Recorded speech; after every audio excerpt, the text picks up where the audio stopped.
He went back in time, left her crying alone, and came back to see another man wiping her tears.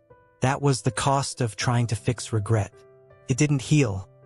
It just multiplied, finding the perfect space in the timeline to stab him again. Noah Carter stood frozen, the damp chill of the city clinging to his skin. It was the same street corner, the same broken lamppost, the identical cold rain falling as it had on the night that ruined his life.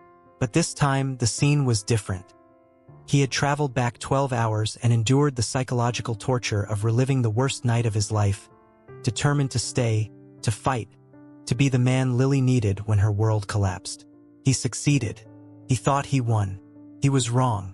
He stepped back into the present moment, expecting the future he had lost to be restored. He expected to find Lily waiting, perhaps angry, perhaps distant, but his. Instead, 30 feet away, under the flickering amber light of the bookstore awning, was Lily Hart. Her shoulders were shaking. She was crying, the same devastating tears he had left her alone with before. But she was not alone now. A man stood beside her, tall and gentle, wearing a coat the color of morning light. Ethan Rowe. Ethan's hand was soft against her cheek, his thumb gently wiping away the track of a tear. The umbrella shielded them, creating an intimate, cruel bubble of comfort that Noah had forfeited long ago.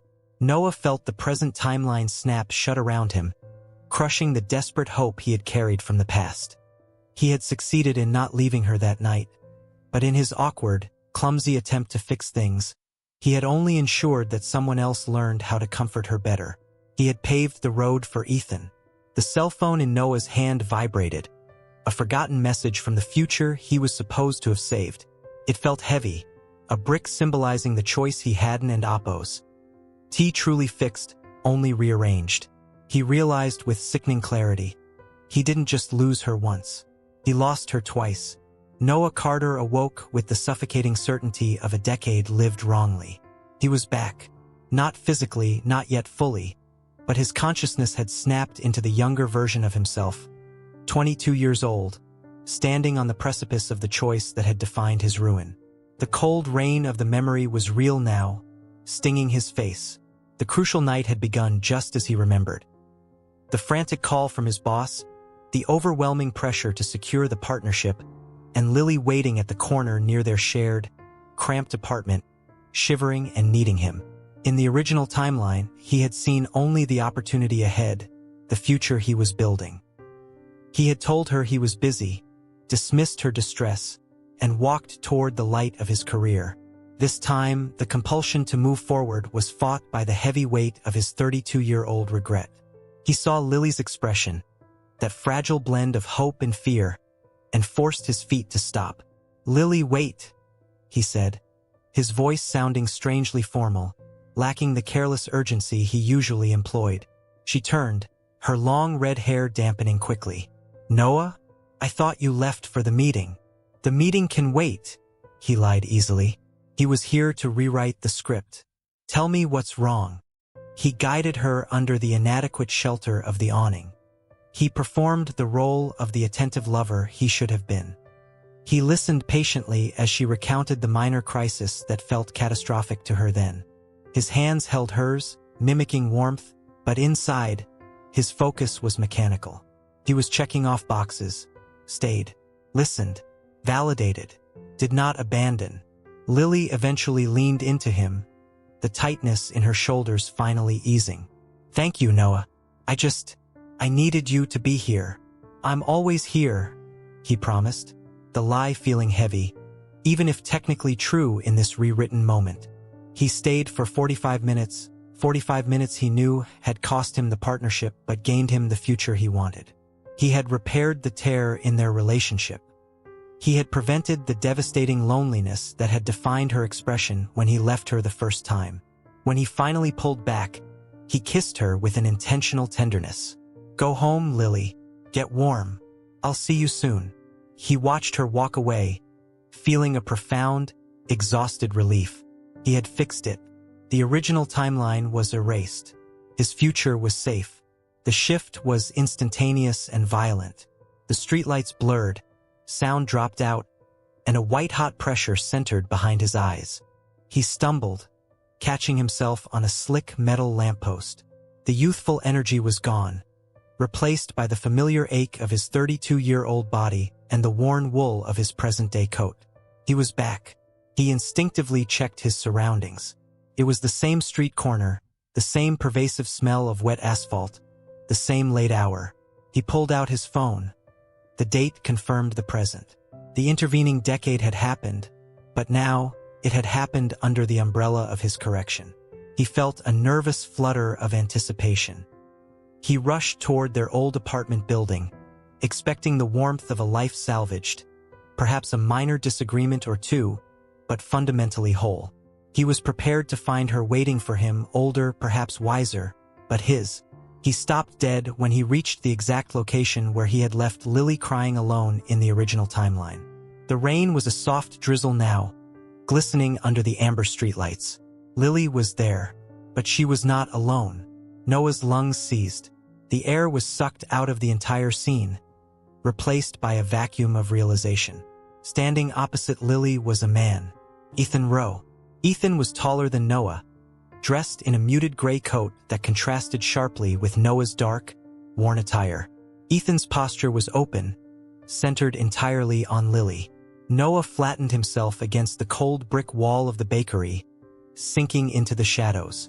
His attempt at correction, his careful 45 minutes of emotional repair, had clearly not been enough to prevent the eventual crisis or the need for comfort. Lily was crying. Her frame was shaking, less violently than the despair Noah remembered from the initial timeline, but the grief was palpable. And Ethan was comforting her. It wasn't an oppose, a casual interaction. Ethan wasn't an oppose, offering superficial sympathy.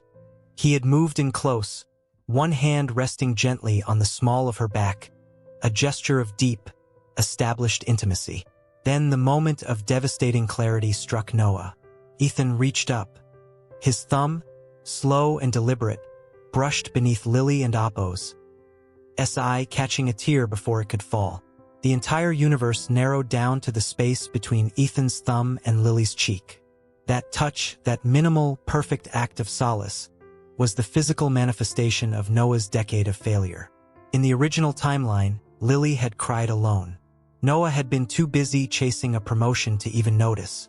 When he came back to this moment in the present, he had expected to see an absence, the lack of Lily, or perhaps Lily waiting, angry but still his. He had not accounted for the possibility of a replacement. He hadn't and oppose. Realized that by simply removing the raw, defining trauma of that night, he had merely created a less painful, more drawn-out path to her needing comfort elsewhere. He had created an emotional vacuum that Ethan had smoothly and kindly filled. Noah watched paralyzed. Ethan leaned in, speaking softly into her ear. Lily nodded, then slowly leaned her head against Ethan's chest. Her arms wrapped around his waist. They were a picture of quiet, settled companionship. A bond forged not in fire, but in reliable, gentle presence. Noah's chest tightened, the sudden onset of emotional shock overriding his temporal displacement. His efforts in the past hadn't and oppose. Saved their relationship. They had merely cleared the stage for Ethan to take his place. The agonizing realization hit him. He hadn't and oppose. Prevented the end. He had made the ending smoother for her. The urge to step out of the shadows to challenge this scene was overwhelming, physical. But he couldn't and oppose. Move. He was a ghost observing a life that should have been his. He pulled his hand back from the cold brick wall. The familiar vibration of his phone buzzed, the sound loud in the quiet street, a harsh reminder of the present. He ignored it, his gaze locked on the pair. The question wasn't and oppose. If he had lost her 10 years ago. The question, terrifying and immediate, was whether he had lost her again, permanently, by fixing his mistake just enough to allow Ethan Rowe to win her. The unsettling calm of his successful time correction had shattered into the urgent, painful chaos of the altered present. He now faced not the ghost of his failure, but the very solid, kind presence of the man who had effortlessly succeeded where he had calculated and failed. Noah took a ragged breath. The true conflict had begun. He was facing a life where Lily was and Apos. T alone and crying, but comforted, and not by him. The cold rain clung to Noah and Apos' jacket, mirroring the deep chill in his chest. He stood across the street, shielded by the awning of a closed bookstore, watching the scene that had replaced his future. Lily was no longer alone and broken. She was still tearful, but Ethan Rowe was there. Ethan and Apos' hand rested gently on Lily and Apos' shoulder. He spoke low, his posture suggesting deep, focused empathy. This wasn't and Apos' a sudden introduction. This was intimacy forged in shared vulnerability. The sight was a razor cut in the temporal fabric Noah had tried to mend. Noah wanted to rush forward, tear them apart, and scream that he was the original. He was the one who earned the right to mess things up, and therefore the only one who had the right to fix them. But the sound caught in his throat. He was a ghost in his own life and Apos' sequel. He spent the next 3 days in silence and surveillance. He needed data to counter this devastating shift. He didn't and Apos' just wake up to a bad future. He woke up to a future stolen by a replacement. Where did Ethan come from? Noah's research was desperate, fueled by caffeine and the bitter taste of jealousy. Ethan Rowe, 33, architect, volunteered at the animal shelter where Lily had briefly worked years ago. A connection, quiet and peripheral, that had been dormant in the original timeline. Noah had left Lily alone on the street that night. His cruel absence was the initial wound. When he returned to the revised timeline, he remembered trying to say the right words, stumbling through an apology that sounded rehearsed and false. Lily had pulled away, confused by his unnatural intensity. He found the answer not in Ethan's background, but in Lily's diary entry, discovered through a desperate, unethical digital trace. A remnant of the original timeline stored on a cloud drive. The original entry for the night read, "Abandoned.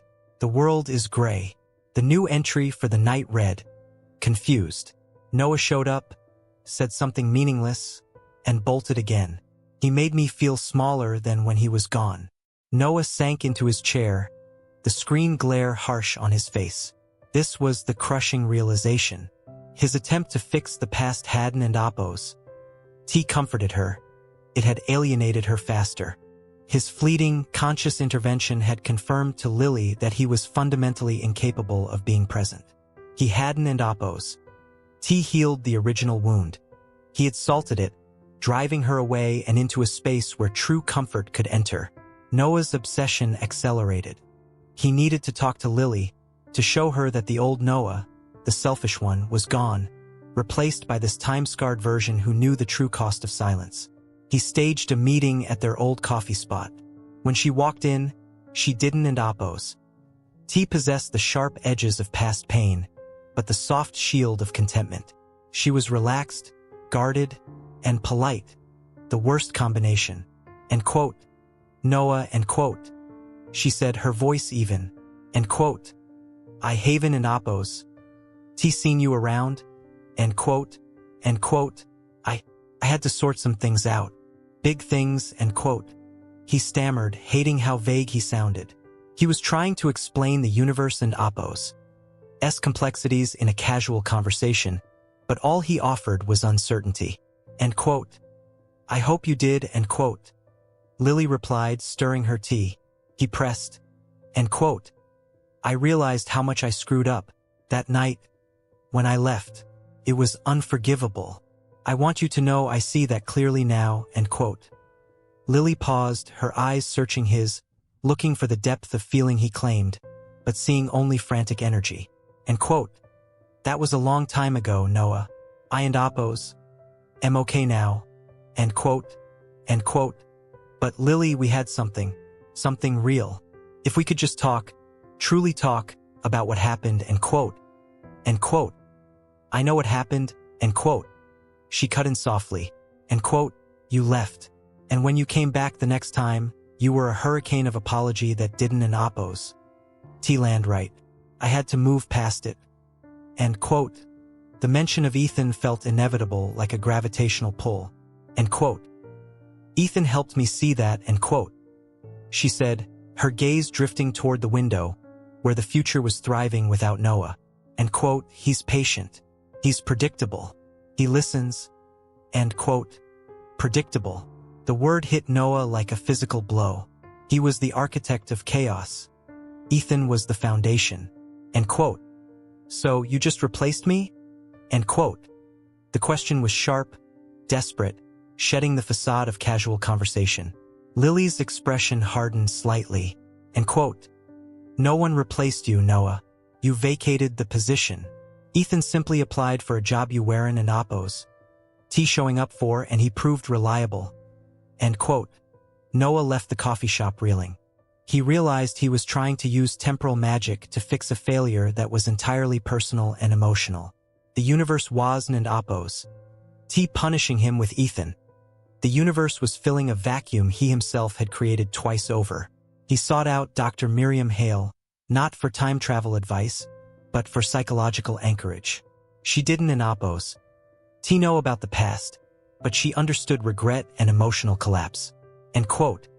It feels like the world is conspiring against me. End quote. Noah admitted, pacing her immaculate office. End quote. I tried to correct a mistake, but the correction made things fundamentally worse.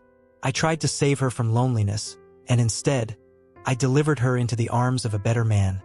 End quote. Dr. Hale leaned forward, her expression empathetic but firm. End quote. Noah, the fundamental human error is believing that regret can be undone simply by repeating the action with better intent. Regret doesn't and oppose. T live in the past, it lives in the consequence. End quote. End quote. But I was there. End quote. He insisted, running a hand through his hair. End quote. I went back. I spoke the truth. End quote. End quote. But the you that spoke that truth was still the same man who ran away. End quote. Dr. Hale observed gently. End quote. A temporal remedy cannot fix a character flaw. The core of the problem remains. Your ability to abandon her when she needed you most. When you returned, she didn't and oppose. TC an altered past. She saw the same instability dressed in panic desperation. End quote. Noah stopped pacing. The floor of the office suddenly felt solid beneath his feet. But the realization was sickening. He hadn't and oppose. He'd been fixing a timeline. He had been trying to fix a memory of himself without changing himself. End quote. So Ethan, end quote. End quote. Ethan is the consequence. End quote. Dr. Hale finished. End quote. He is the stable reality that emerged from the void of your failure. End quote. Noah left the session with a horrifying clarity. He couldn't and oppose. T blame time, fate, or Ethan. He was responsible for the geometry of his own loss. The regret was no longer about the night he left. It was about the man he still was. This new timeline was a direct, undeniable mirror of his failure. It was the universe telling him, you had your chance, you botched it, and now someone else is reaping the reward of your absence. He stood outside Lily and Oppo's building late that night. He watched Ethan leave after what was clearly a comfortable, routine evening. Ethan paused at the door, turning back to say something that made Lily smile. A genuine, unguarded smile that Noah hadn't and Oppo's seen in years. A raw, obsessive drive took hold of Noah. He couldn't and Oppo's just accept this new reality. He hadn't and Oppo's traveled through time just to watch someone else win the life he ruined. He had to challenge the consequence. He had to tear down this constructed, stable future, even if it meant destroying Lily and Oppo's fragile peace in the process. He had to fight Ethan Rowe not for the past, but for the future that was supposed to be his. The desperation was absolute. The escalation was complete. Noah Carter stood pressed into the damp shadows of the alley, the cold pavement biting through his thin shoes. The flickering amber glow of the street lamp illuminated the scene that was the living manifestation of his profound failure. Lily was crying, yes, but not alone. Ethan was there. Ethan's strong, gentle hand was wiping the trace of a tear from her cheek. Exactly where Noah's hand should have been years ago, and exactly where Noah had hoped his hand would be now, in this altered timeline. But the moment he watched unfold was perfect, heartbreakingly perfect, because it wasn't Oppo's his. The rain had stopped, leaving the asphalt shiny and reflective, mirroring the distorted reality. Noah felt his breath hitch, a raw, ragged sound swallowed by the distant sounds of city traffic. This was the future he had created, the vacuum he had filled with his absence. He didn't oppose. T just failed to save the moment. He accelerated the inevitable. He tried to heal a wound and only prepared the ground for another man to plant roots.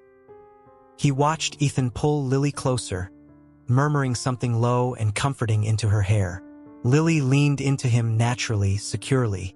It wasn't a fragile, temporary connection born of desperation. It was intimacy, trust, and deep reliance. It was the love Noah had forfeited. A desperate rage tried to surge through Noah. Rage at the universe, at the paradox, at Ethan for existing. But it died instantly, smothered by the brutal clarity of self-realization. He couldn't oppose. T blame Ethan. Ethan had done nothing wrong. Ethan simply arrived where Noah refused to stay. Noah's fingers tightened into fists, digging crescents into his palms. He could walk out now. He could challenge Ethan. He could scream that this was his moment, his life, his attempt at redemption. He could introduce chaos, force Lily to look at the ghost of her past love standing soaked and desperate in the street. But what good would it do? If he stepped into that light, he wouldn't oppose. He'd be reclaiming a future. He'd be destroying Lily's present. She was healing. She was finally safe, held by the gentle strength of a man who didn't oppose. T run when the world got cold. The choice crystallized in the frozen, damp air. This wasn't a battle against time or fate. It was a battle against his own selfishness. Did he value his future more than he valued Lily's happiness? He looked at the peaceful line of Lily's shoulders as she rested against Ethan. He saw the genuine, easy concern in Ethan's eyes, a concern Noah had only managed to mimic poorly in his hurried, corrective timeline attempt. Noah finally understood the true nature of the temporal mechanics at play. The past wasn't oppose. Ta save file to reload. It was clay, and when he reshaped it clumsily, his flawed actions still imprinted his selfishness, pushing Lily away faster than the original, decisive mistake. His attempts at intervention had only proven that he was structurally incapable of being the man she needed back then, forcing the universe to install a superior replacement, Ethan. The temporal regret collapsed into personal anguish. He hadn't oppose. T been defeated by a rival. He had been replaced by a necessary improvement. He took a slow, painful step backward, then another, sinking deeper into the darkness of the alley. The weight of his failure was crushing, far heavier than the initial guilt that had brought him back in time. That guilt had been about a single moment of abandonment. This realization was about a complete failure of character. He didn't oppose. T deserved Lily, and Lily deserved the secure, quiet devotion that Ethan offered. Noah Carter turned his back on the light, on the love, and on the future he had desperately tried to reclaim. He walked away from the scene, the final, real abandonment. This time, however, he walked away not out of fear or selfishness, but out of a profound and agonizing act of love, accepting the permanent, unchangeable loss. The only thing he could save now was his own soul, transforming the regret into genuine wisdom. He didn't oppose. T go back to the spot of the original timeline breakdown. He knew it was pointless. The future was set. Lily was gone. All that remained was the hard-won understanding. Transformation ISN and oppose. T about correcting a mistake. It and oppose. S about becoming a man who wouldn't oppose. T have made it in the first place. The streets were empty and silent now, except for the distant, persistent hum of the city, a sound that seemed to mock the emptiness inside him. He had paid the ultimate price for his immaturity. He traveled across time, only to confirm he had permanently lost the woman he loved to a better man. I know this story is intense, and it is why I share these moments. If you value the truth and like stories that make you think and feel, do the following. Consider subscribing to the channel and comment what city you are watching from. It is the best way to ensure you do not miss the next life lesson. He stood across the street, the reflection of the streetlights blurring the rain into streaks of blue and amber. It wasn't Apos. Just a scene of loss. It was a perfect mirror of his failure. Lily laughed.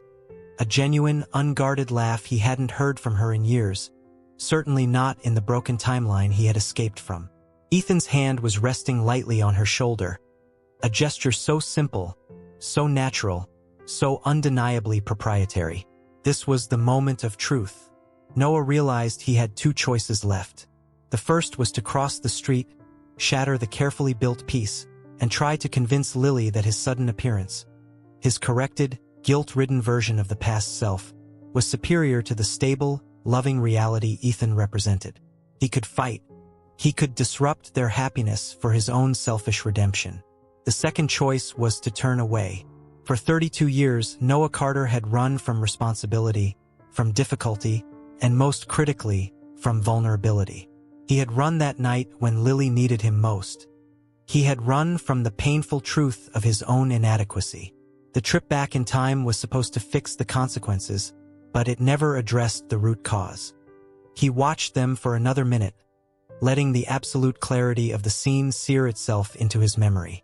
Ethan wasn't an Apos, a villain. He was the consequence of Noah's absence. Ethan was the space Noah vacated. When Noah failed to be the pillar Lily needed, the universe, in its strange way, provided a replacement.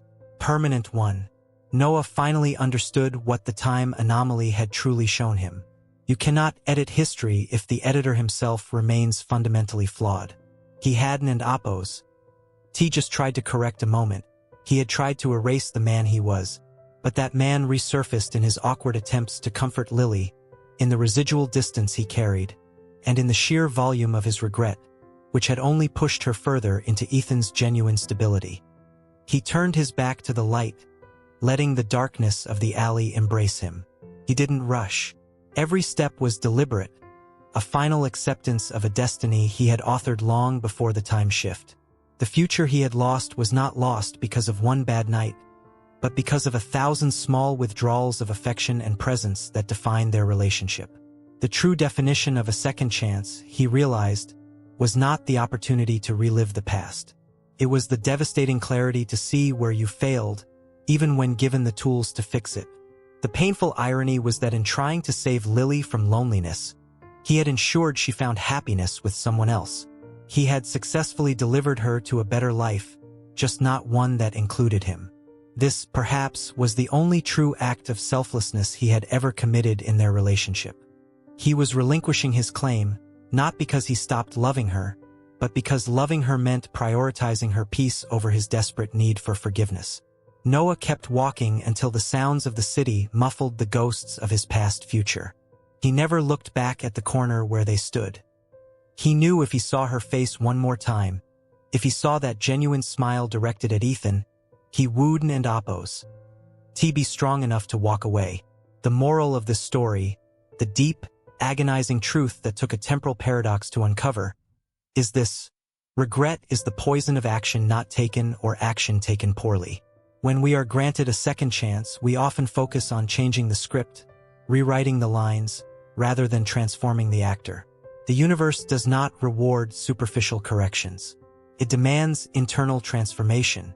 I went back in time believing I was fixing a scene, but I learned that fixing a moment does not fix a relationship. The damage was not external.